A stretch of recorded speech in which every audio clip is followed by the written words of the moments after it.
అవునా? మరి నేను కుర్చీలో కూర్చుంటే? అప్పుడు నేను స్టూల్ మీద కూర్చుంటానండి. మరి నేను స్టూల్ మీద కూర్చుంటే? ఇంకా చాలే ఆపరా, మండుతున్నట్టుంది. అప్పుడు నేను నేల మీద కూర్చుంటానండి. మరి నేను నేల మీద కూర్చుంటే? ఇంట్రెస్ట్ పోయింది. మీరు నేల మీద కూర్చుంటే మీ పక్కనే గొయ్యి తీసుకుని ఆ గోతులో కూర్చుంటానండి నేను. మరి నేను ఆ గోతులో కూర్చుంటే?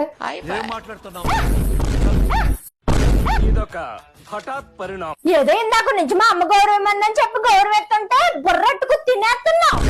పూర్తిగా చంద్రముఖిగా మారిన నీ భార్య గంగని చూడు. బాగైందా? వద్దులే, మీ అమ్మ చెప్పిందే కరెక్ట్. భర్తకి గౌరవం ఇవ్వాలి.